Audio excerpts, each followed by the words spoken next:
우리에게 주신 말씀은 요한복음 10장 말씀입니다. 11절로 18절까지 말씀 같이 읽습니다. 시작. 나는 선한 목자라. 선한 목자는 양들을 위하여 목숨을 버리거니와 삭구는 목자가 아니요 양도 제 양이 아니라 이리가 오는 것을 보면 양을 버리고 달아나나니 이리가 양을 물어가고 또 해치느니라. 달아나는 것은 그가 삭군인 까닭에 양을 돌보지 아니함이나 나는 선한 목자라. 나는 내 양을 알고 양도 나를 아는 것이 아버지께서 나를 아시고 내가 아버지를 아는 것 같으니 나는 양을 위하여 목숨을 버리노라. 또 이 우리에 들지 아니한 다른 양들이 내게 있어 내가 인도하여야 할 터이니 그들도 내 음성을 듣고 한 무리가 되어 한 목자에게 있으리라. 내가 내 목숨을 버리는 것은 그것을 내가 다시 얻기 위함이니 이로 말미암아 아버지께서 나를 사랑하시느니라. 이를 내게서 빼앗는 자가 있는 것이 아니라 내가 스스로 버리노라. 나는 버릴 권세도 있고 다시 얻을 권세도 있으니 이 계명은 내 아버지께서 받았노라 하시니라. 아멘. 하나님 아버지, 저희들은 하나님의 은혜가 얼마나 큰지 모릅니다. 작은 한 자락이라도 알기만 한다면 저희들의 눈에는 금방 눈물이 고이고 저희들의 마음 깊은 곳에서는 지금까지 경험하지 못한 기쁨의 샘이 터질 줄로 믿습니다. 은혜를 알게 하시고 말씀 가운데 그 은혜가 새겨지게 하여 주옵소서. 예수님 이름으로 기도합니다. 아멘. 우리는 예수님은 누구신가에 관해서 예수님의 자기 선언, 자기 선포 네 번째 말씀을 나누고자 합니다. 예수님께서는 이 땅에 사실 하나님을 보여주시고 들려주시기 위해서 오신 분이십니다. 하나님의 형상대로 지은 인간이 얼마나 타락하고 얼마나 일그러지고 얼마나 깨어지고 얼마나 흉물스러워졌는지 주님께서 이 땅에 오셔서 하나님의 그 아름다운 형상, 그 모양을 드러내려 오신 것이죠. 그래서 그분은 하나님을 아버지라고 부르십니다. 아빠라고 부르신 것이죠. 우리는 어린 시절 기억합니다. 그냥 아버지는 내가 내 아빠다. 그냥 어머니는 내가 엄마야. 이렇게 날마다 우리에게 말을 가르쳐 주셨지만 사실은 말을 가르쳐 주셨다는 표현보다는 날마다 우리는 그 선포를 듣고 산 거예요. 아빠야. 내 엄마라니까. 그리고 그분들은 설명하지 않았어요. 왜 아버지인지, 왜 당신이 내 어머니인지 설명을 하지 않았습니다. 우리도 설명을 요구하지 않았어요. 그냥 날마다 경험되는 깊은 관계 속으로 들어간 것이죠. 그렇다면 우리가 한번 확인해 보십시다. 그분이 부모라는 사실이 먼저입니까?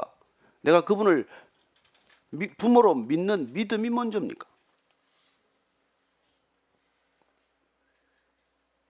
사실이 먼저죠. 그분들이 부모라는 사실이 먼저입니다.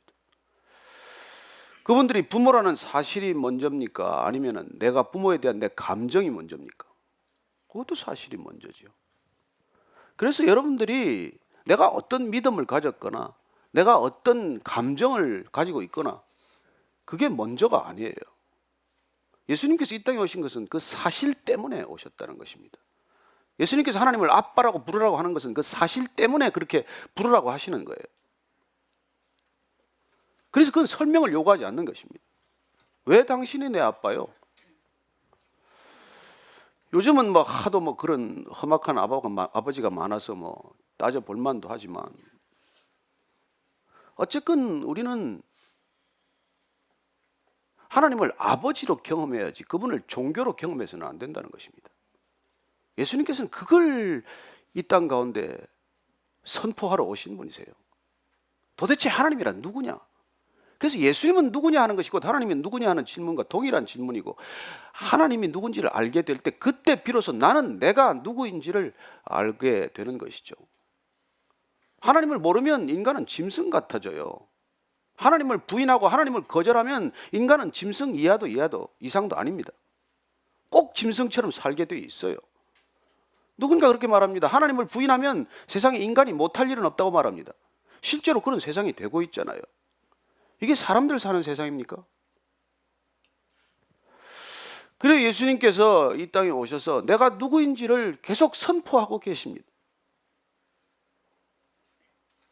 나는 생명의 떡이다. 나는 세상의 빛이다. 나는 양들의 문이다. 오늘 나는 선한 목자다. I am the good shepherd. 그렇게 선포하시는 것입니다. 당신이 뭔데 내 목자요? 이렇게 묻고 따지지 않아야 할 사실 선포 아닙니까?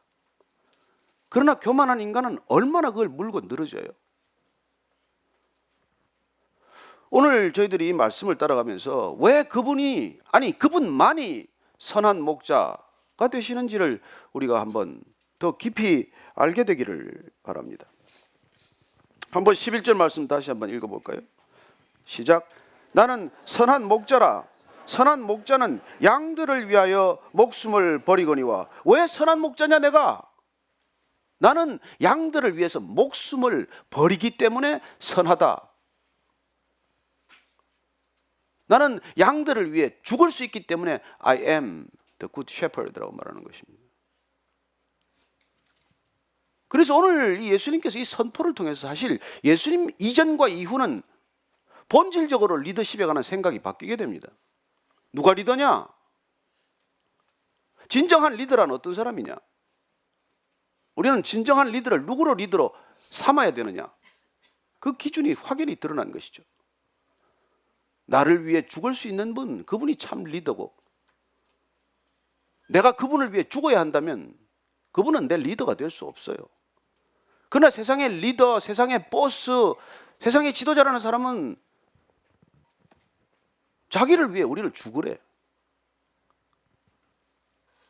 그리고 짐을 더 지워요. 자기도 지지 않는 짐을. 그리고 자기의 영광을 추구하는 거예요. 탐욕과 욕심을 추구하면서 너를 위해서 지금 그런 일을 한다고 속이는 것이죠. 그러나 예수님께서 말씀하십니다. 선한 목자란 누구냐? 목숨을 내놓을 수 있는 사람, 목숨을 기꺼이 포기할 수 있는 사람. 그런 사람이 여러분 주변에 있습니까? 예수님께서 지금 왜 선한 목자라는 표현을 쓰십니까? 선하다는 표현을 그분 지극히 경계하고 조심스러워하는 분 아닙니까? 마가복음 10장을 보면 부자 관원이 찾아오지 않았어요? 어떻게 해야 영생을 얻습니까? 할 때 호칭이 뭡니까? 선한 선생님이요. 예수님께서 당장 그 질문을, 그 호칭을 문제 삼습니다. 너 왜 나보고 선한 선생이라고 하냐? 누가 선하냐? 이 세상에 선한 선생이 어디 있냐? 첫 번째는 그 지적이죠. 두 번째는 어떤 지적일까요? 내가 지금 너 스스로 선하고 악함을 안다고 생각하냐? 그래서 너 나를 선하다고 부름으로써 너도 지금 선한 반열에 끼고 싶으냐? 너 도대체 선한 게 뭔지 아느냐? 그 질문 아니에요. 그럼 예수님께서 선한 선생이란 없다고 말했던 그 부자 관원한테 말했던 그분께서 왜 지금 이 바리새인들 앞에서는 나는 선한 목자다 그렇게 선포하고 계신 것입니까? 그리고 그 부자 관원을 하나 가르치고자 했던 그 상황과 지금 예수님께서 일방적으로 선포하는 이 상황은 전혀 다른 상황이에요. 관원은 가르치고 싶었고 깨우치고 싶었고 그런 시간이었지만 지금 이 바리새인들, 종교 지도자들, 제사장들, 서기관들 앞에서는 하나님이 누구신지를 선포하는 시간이에요.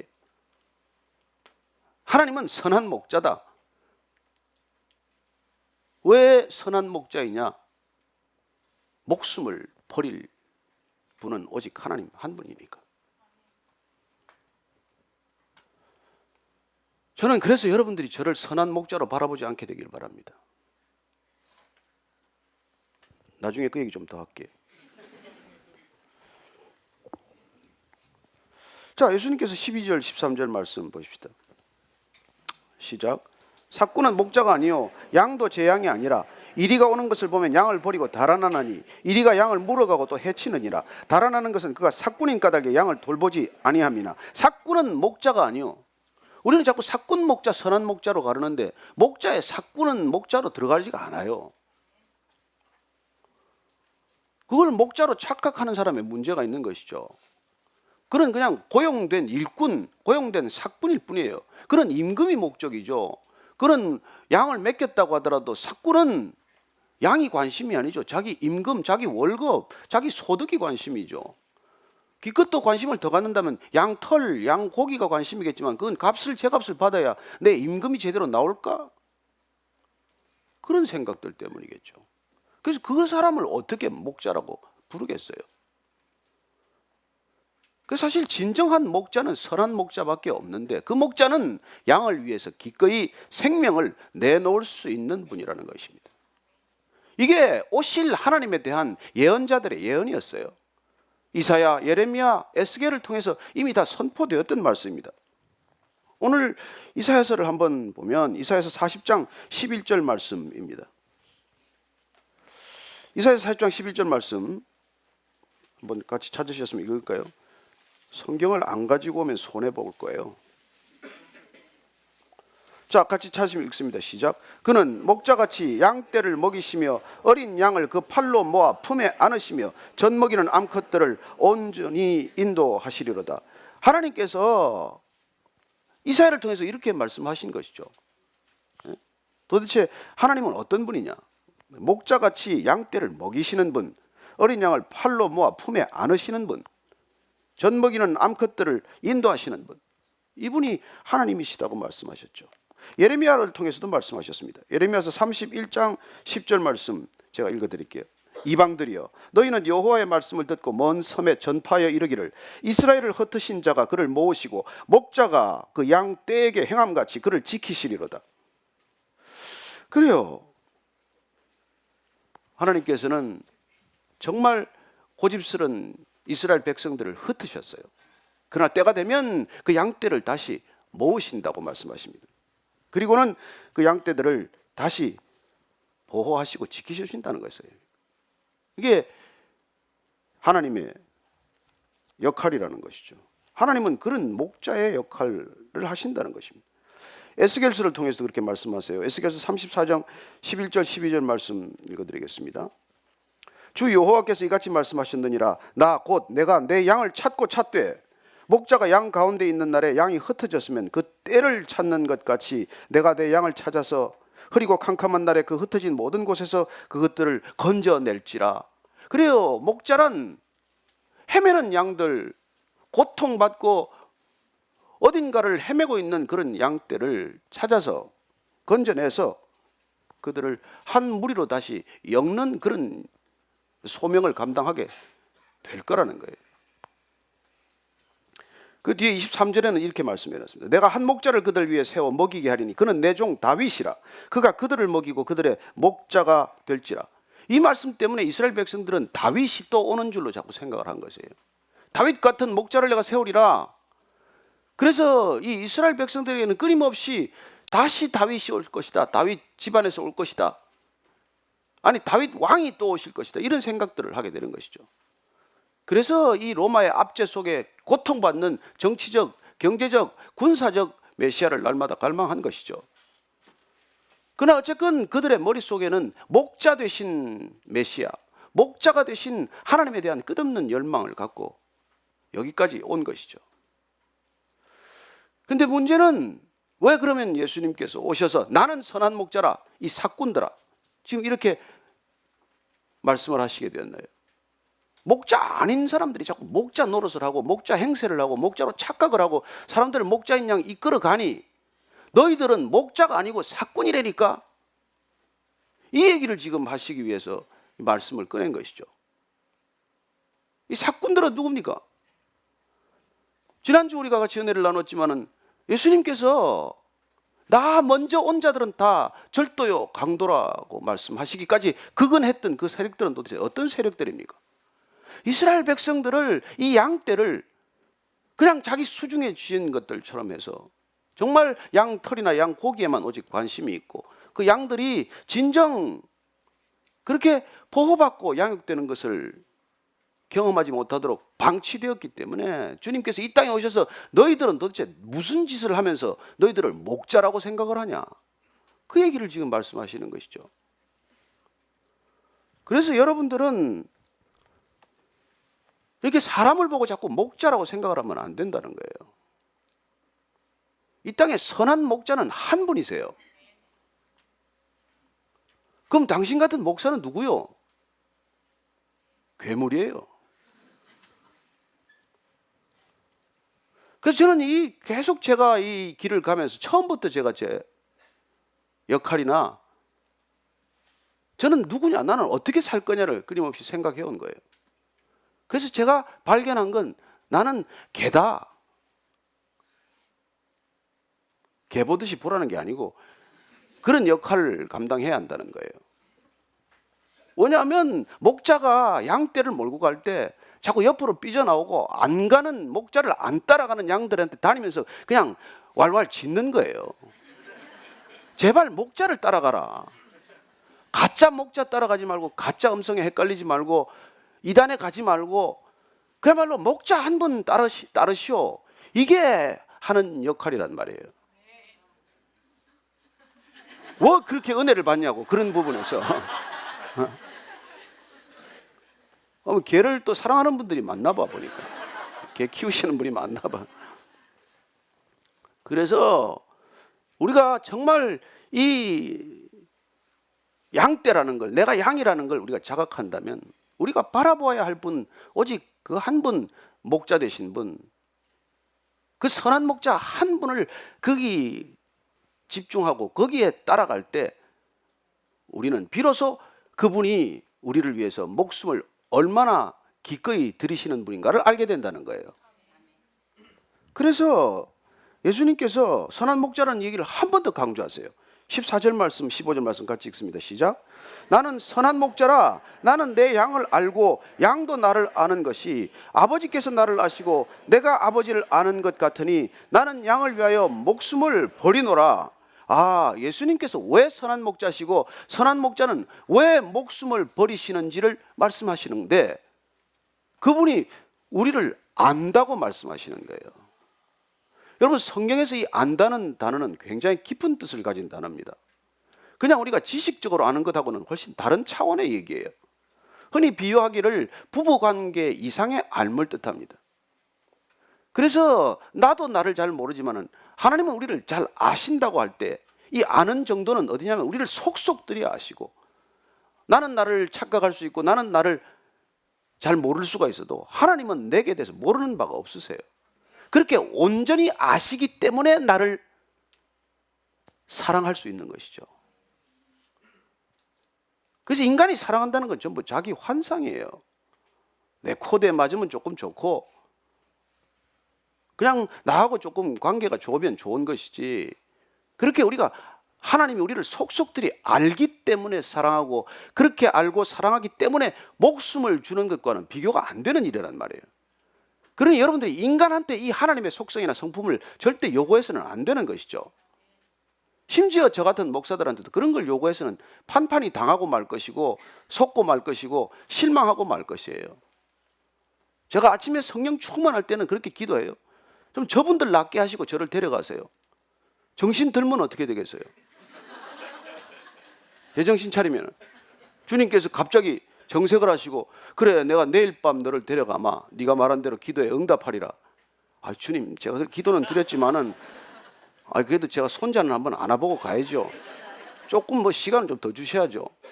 뭐 설교도 이왕 뭐 창세기부터 요한계시록까지 다 하고 싶다고 그랬는데 그건 마치고 좀 데려가시면 안 되겠습니까? 그러니 저를 보고 선한 목자라고 해봐야 말이 안 되는 게, 선한 목자는 목숨을 버리는 분이란 말이에요. 예수님께서는 메시아가 그렇게 오실 것이라고 예언된 대로 오셨고 그렇게 말씀하셨고 그렇게 말씀대로 죽으셨단 말이에요. 그러니 그분 밖에는 누가 선한 목자가 될 수 있냐고요.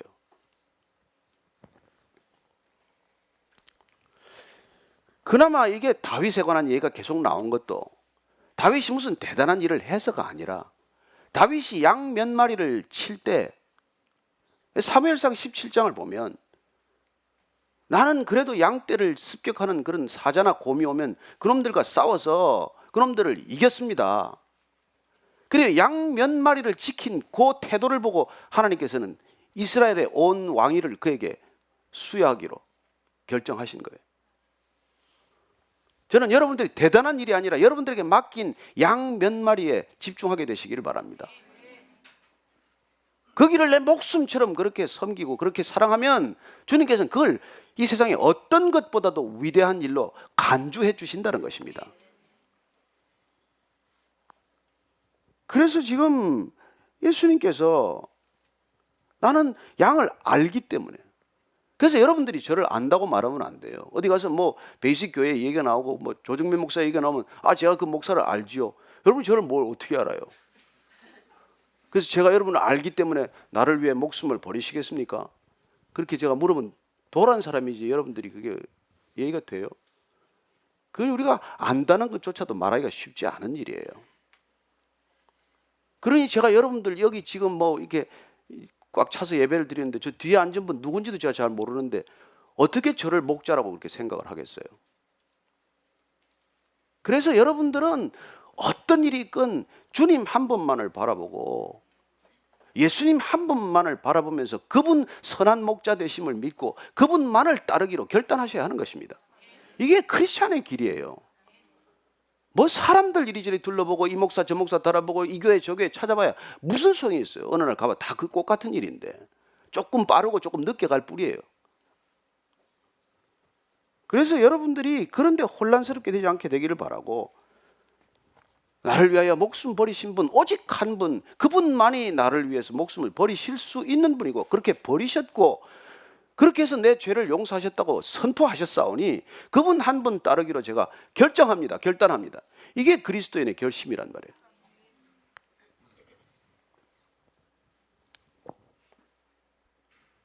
근데 예수님께서는 그렇게 말씀하시고 나서 더 놀라운 얘기를 하세요. 16절 말씀입니다. 시작. 또 이 우리에 들지 아니한 다른 양들이 내게 있어 내가 인도하여야 할 터이니 그들도 내 음성을 듣고 한 무리가 되어 한 목자에게 있으리라. 아니 우리 안에 있는 양, 우리 안에 있다가 한 마리 삐져나간 그 양만 지금 찾고 계신 게 아니라 아예 우리에 들지 아니한 다른 양, 이방인들을 말하는 것이죠. 예수님 전혀 모르는 사람들이죠. 하나님을 전혀 거부하는 사람들이죠. 이 사람들도 내가 인도해야겠다는 거예요. 놀라운 선언 아니십니까? 우리 안에 있는 양들만 내 양이 아니라 우리 밖에 있는 양들도 내 양이라는 얘기죠. 여러분 하나님께는 우리 안에 있고 우리 밖에 있고가 중요하지 않아요. 다 양들이에요. 그러니 저와 여러분이 지금 이 시간에 예배 드리는 사람으로서 밖에 지금 등산 가고 골프 치러 가고 무슨 낚시하러 가고 이 사람들하고 우리는 너무나 다르다고 생각을 하면 안 된단 말이에요. 어쩌면 이 시간에 여기 앉아서도 딴 생각을 하고 있다면은 우리 밖에 있으나 우리 안에 있으나 무슨 차이가 있겠어요?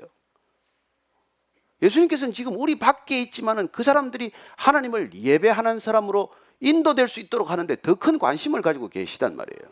그러니 그들을 쳐다보는 시선과 우리를 쳐다보는 시선이 뭐가 다르겠어요? 그래서 우리가 하나님의 시선을 갖는가, 하나님의 마음을 갖는다는 것은 교회를 다니건 안 다니건 그 사람들을 하나님의 눈으로 보는 사람이 돼야 된다는 거예요. 아유 크네, 씩씩하네. 그래서 저와 여러분이 우리끼리 이렇게 막 앉아서 예배드리는 게 얼마나 좋습니까? 그러나 우리의 관심은 예배를 드리고 흩어지는 까닭은 예배를 모르는 사람, 하나님을 거부하는 사람, 어떻게든지 그 사람한테 다가가서 하나님을, 생명을, 사랑을, 은혜를 전하고자 하는 오직 그 목적 때문에 우리가 흩어지고자 하는 것이죠. 왜냐하면 그분들한테 지금 주님의 마음이 가 있으니까. 요한복음 17장 가면 대제사장의 기도에 또 그렇게 말씀하시지 않습니까? 저들도 다 우리와 하나가 되게 해주시옵소서. 온 우주적인 하나님이세요. 예수 그리스도를 머리로 삼아서 온 우주가 통일되는 것, 화합하고 하나가 되는 것, 그게 그분의 마음이지. 우리끼리도 하나 못 되고 안 믿는 사람하고도 하나 될 수가 없다면 우리는 하나님의 시선과 관점을 놓친 거예요 지금. 그리고 예수님께서 지금 목숨을 버리는 것을 말합니다. 17절 말씀입니다. 시작. 내가 내 목숨을 버리는 것은 그것을 내가 다시 얻기 위함이니 이로 말미암아 아버지께서 나를 사랑하시느니라. 우리는 이미 어떤 목숨을 버리고 어떤 목숨을 얻겠다는 걸 잘 압니다. 이 육신의 목숨을 버려서 죽지 않는 영원한 생명을 얻고자 하는 것, 그건 결코 어리석은 삶도 아니고 그게 우리 신앙의 궁극적인 목적이라는 걸 이미 아는 사람들이에요. 그래서 내 목숨을 버리는 까닭은 영원한 생명, 죽지 않는 생명, 썩지 않는 것, 그걸 얻기 위해서 나는 그걸 버리는데, 그래서 하나님이 우리를 사랑하신다는 거예요. 하나님께 사랑받고 싶습니까? 내 목숨을 하찮게 여기고 하나님의 생명을 귀하게 여기는 삶 자체가 사랑받는 삶이에요. 사랑받고 있다는 증거예요. 그래서 이 목숨, 이거 별거 아닌 목숨, 이걸 어떻게 써야 할 것인가, 그걸 날마다 고민하는 것이죠. 그래서 마틴 루터 킹은 그런 얘기를 남겼어요. 내 빵을 위해서 사는 것은 물질적이지만 남의 부족한 빵을 위해 사는 것은 그건 영적인 삶이라고 규정을 합니다. 그러니 여러분 열심히 일하십시오. 열심히 사업하십시오. 열심히 돈 버세요. 나를 위해서가 아니고 돈이 필요한 사람, 빵이 필요한 사람, 물질이 필요한 사람, 그 사람들을 위해서 애쓰고 수고하는 건 그건 영적인 삶이란 말이에요. 그러나 내 것만을 위해서 여기 이 공간, 좁은 공간에서 이렇게 저처럼 목사처럼 왔다 갔다 하는 걸, 이걸 영적이라고 착각하지 말라는 얘기예요. 어떻게 아시겠어요, 여러분들이? 그래서 베이식 교회만은 적어도 이 교회 다닌다 이런 얘기를 우리가 하지 말자 그런 거예요. 내 교회만 아는 그런 교인이 되어서 어떻게 하겠냐는 거예요. 그게 예수님의 마음입니까? 아니잖아요. 왜 성당 다니는 사람들은 성당 그냥 뭐 다닌다 이렇게만 이야기하는데 우리는 어느 교회 다니냐 이걸 또 물어봐야 돼. 이제 저와 여러분은 앞으로 그렇게 답해야 됩니다. 어느 교회 다닙니까만 제가 교회인데요. 예수님께서, 그래서 여러분들 내가 성당입니다, 내가 절입니다 이런 표현은 불가능하지만 내가 교회입니다, 이거는 주님이 원하시는 표현이란 말이에요. 답이 그 답을 원하는 거예요.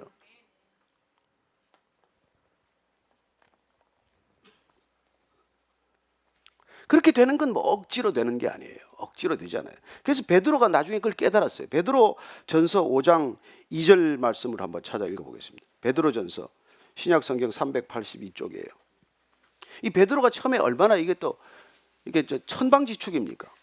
뭐 걸핏하면 그냥 한 건 하겠다고 나섰던 사람인데 나중에 그래도 주님을 이렇게 깊이 만나고 성령 세례 받고 나서 베드로전서 5장 2절 이하 4절까지 읽습니다. 시작. 너희 중에 있는 하나님의 양 무리를 치되 억지로 하지 말고 하나님의 뜻을 따라 자원함으로 하며 더러운 이득을 위하여 하지 말고 기꺼이 하며 맡은 자들에게는 주장하는 자세를 하지 말고 양 무리의 본이 되라. 그리하면 목자 장이 나타나실 때에 시들지 아니하는 영광의 관을 얻으리라. 아멘. 이 베드로가 그나마 본인은 목자 반열에 좀 들었다고 생각하는 사람이에요. 그래서 예수님을 목자장이라고 부르는 거예요. Chief Shepherd다. 자기는 이제 새끼 목자고. 저는 베드로 만나면 아니야, 당신 개야, 그렇게 하고 싶어요.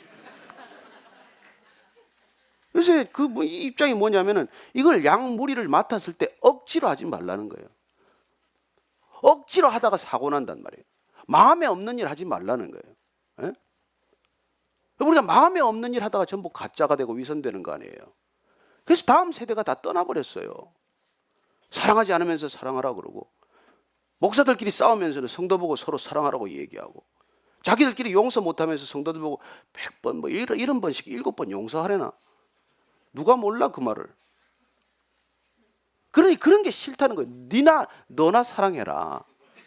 이게 지금 다음 우리 젊은 세대들의 요구예요. 그리스도인들을 가정스럽게 보는 이유, 크리스찬들을 경멸하는 이유. 그래서 도대체 이 가까이 오기를 싫어하는 이유가 뭐예요? 우리가 그렇게 못 사니까. 그렇게 억지로 하지 말고 그렇게 기쁘게 자원함으로, 그리고 이득을 위해서 하지 말라는 거예요. 여러분, 교회 와야 하나도 득될 게 없습니다. 교회 와서 무슨 득이 되겠어요? 세상적인 계산을 따지고 오지 말라는 얘기죠. 여기 와서 무슨 사업적 계산이 뭐가 있겠어요? 네? 그리고 맡은 자들에게는 주장하는 자세를 하지 말고, 저는 주장이 강한 사람이에요. 근데 이런 말씀을 들으면 제가 이제 회개를 하는 것이죠. 주장하지 말아야지. 설교도 좀 주장하지 말고 그냥 전하라니까. 이런 생각하지 않고 하는 것이죠. 그리고 양무리의 본이 되라. 그럼 본이 된다는 건 뭐예요? 앞서가는 거 아닙니까? 그러면 팔로워들한테 얼마나 그게 영향력이 생겨요. 그러나 문제는 앞서가는 게 얼마나 어렵고 힘드냐는 거예요. 손해보는 길이에요. 돌에 발뿌리 채 넘어질 수도 있고. 예? 그래서 크리스찬으로 산다는 게 그렇게 호락호락하고 쉬운 일이 아닌 것이죠. 그렇지만은 우리가 기꺼이 할 수 있는 까닭은 그분이 내 안에 계시면 우리는 그분이 갔던 길을 그분의 능력으로 가는 거지 내 힘으로는 도저히 이 길을 못 가는 길이에요. 그러니 안 될 때는 안 된다고 그냥 솔직히 얘기해야지 되는 것처럼 살다가 이렇게 문제가 생기는 거예요. 안 됩니다. 그러면 저는 안 된다고 솔직히 얘기하면 되는 거고 주님이 어느 날 되게 하시겠죠. 그렇게 기다리면 되는 거예요. 그래서 정직한 게 영성이에요.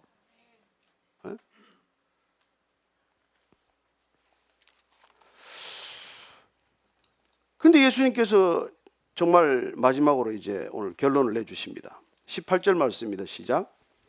이를 내게서 빼앗는 자가 있는 것이 아니라 내가 스스로 버리노라. 나는 버릴 권세도 있고 다시 얻을 권세도 있으니 이 계명은 내 아버지에게서 받았노라. 예수님께서 이 십자가 얘기를 이렇게 이제 암시적으로 암묵적으로 하시는 것이죠. 근데 그 중요한 건 내가 빼앗기는 게 아니라는 거예요. 겉으로 드러나는 건 어떻습니까? 핍박을 받아서 그냥 부랴부랴 불시 재판을 받고 그냥 순식간에 십자가에 처형된 것이 우리가 믿음이 없는 눈으로 보면 그런 거예요. 그런데 예수님께서는 그렇게 내 생명을 내가 버리노라고 말씀하셨고 그 십자가의 길을 내가 걷기로 선택하셨고 그리고 내가 내 목숨을 버리기로 결단하셔서 그걸 이루셨다는 거예요. 그걸 권세라고 지금 말씀하고 계십니다. 여러분 그리스도인의 권리 포기는 권세에 속한다는 거예요. 그게 권위라는 것입니다. 그게 능력이라는 거예요. 우리는 자기 주장을 하고 자기 권익을 옹호하는 것이 권리라고 말하는 사람들이에요. 그게 권세고 그게 능력이라고 믿는 사람들이지만 예수님께서는 내가 당연히 그런 걸 누릴 수 있다고 하더라도 그걸 내려놓고 포기하고 내 생명까지를 기꺼이 버린다면 그게 내 선택권이고 그게 내 능력이고 그게 내 권세라고 지금 말씀해 주고 계신 것이죠. 그래서 크리스찬의 권세란 어떤 권세입니까? 포기하는 권세예요. 내려놓는 권세예요. 할 수 있지만 안 하는 권세예요. 세상의 권세와 다르단 말이에요. 그래서 세상의 리더와 본질적으로 다른 리더가 되는 것이죠.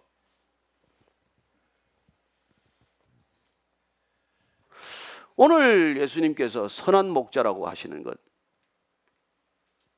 I am the good shepherd라고 하시는 이 말씀, 이 선언은 진정한 하나님의 본질에 관한 얘기예요. 하나님은 우리를 위해서 다 버리시는 하나님, 다 내려놓으시는 하나님, 다 부어주시는 하나님이세요. 여러분들한테 단 하나도 사실은 요구할 거나 기대할 게 없어요. 뭡니까? 아버지로 받아들이라는 거예요. 아버지로 불러주는 걸로 끝이에요. 제 아들이 저희들이 올해 결혼 30주년이 됐다고 이렇게 선물을 보내왔어요. 그 아내가 하도 좋아해서 그랬어요. 너 그 원가가 얼마나 치는지 알고 그렇게 좋아하냐? 그래요. 그 선물이 와서 좋긴 하지만 아버지 사랑합니다. 이 편지 한 장에 모든 게 녹아 있는 거예요. 그거 하나로 족한 거지. 그 선물이 스커프면 뭐하고 거기 금괴가 들었으면 뭐 하겠어요? 본전에 비하면 턱이나 됩니까? 그러나 아버지라고 부르는 것, 아버지 사랑합니다. 이거면 모든 게 다 끝이에요. 여러분, 저는 여러분들이 그냥 하나님을 사랑할 수 있게 되기를 바랍니다. 그때 우리는 비로소 하나님이 누군지를 아는 거예요. 그때 우리는 비로소 하나님이 사랑이라는 걸 깨닫게 되는 것이죠. 그때 비로소 우리는 사랑이 우리 안에 차오르면 모든 것들이 다 떠나간다는 것을 경험하는 것이죠. 그분의 사랑이 차오르면 안에 두려움이 그냥 쑥 빠져나가 버리고, 그분의 사랑이 차오르면 음란한 생각들이 쑥 떠나버리고, 그분의 사랑이 차오르면 그냥 화가 쑥 빠져버리고, 그런 걸 경험하게 되는 것입니다. 여러분, 그분의 사랑이 차 있지 않으면 온갖 쓰레기 잡동사니가 우리 안에 다 들어와 있어요. 그건 내 힘으로 못 퍼냅니다. 한 가지 퍼내면 두 가지 들어와요. 한 귀신 쫓아내면 7 귀신이 들어온다고 되어 있어요. 그럼 우리가 무슨 힘으로 싸웁니까? 선한 목자 되신 그분 한 분 깊이 사랑하기로 결단하고, 그분이 우리를 사랑하시되 얼마나 사랑하는지를 여러분들이 묵상하기 시작하면, 그때 우리는 그분이 누구신지를 진정으로 알게 되고, 그렇게 알게 될 때는 오늘 주님께서 말씀하셨듯이 내가 내 목숨을 버리노라고 말씀하셨듯이 우리도 세상 것들을 그냥 부지불식간에 놓쳐버리고 떨어뜨리는 인생이 될 줄로 믿으시기 바랍니다. 그거 뭐 붙든 거 이거 놓으려고 해봐야 놓아지지도 않아요. 우리가 그래서 놓을 수 있는 그런 사람들이 아니에요.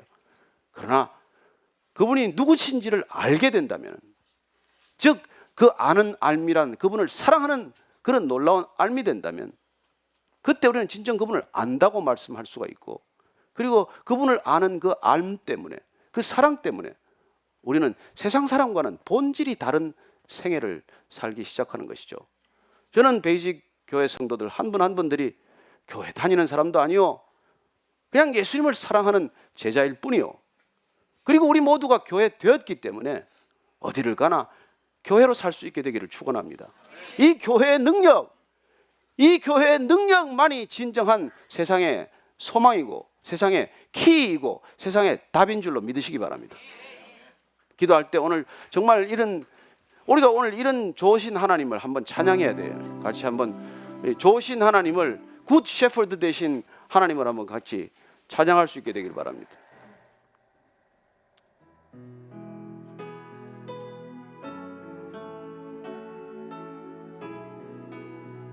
가사를 아시는 분은 눈을 감고 한번, 쉬운 가사니까. 좋으신 하나님, 좋으신 하나님, 참 좋으신 나의 하나님, 좋으신 예수님, 좋으신 예수님, 참 좋으신 나의 예수님.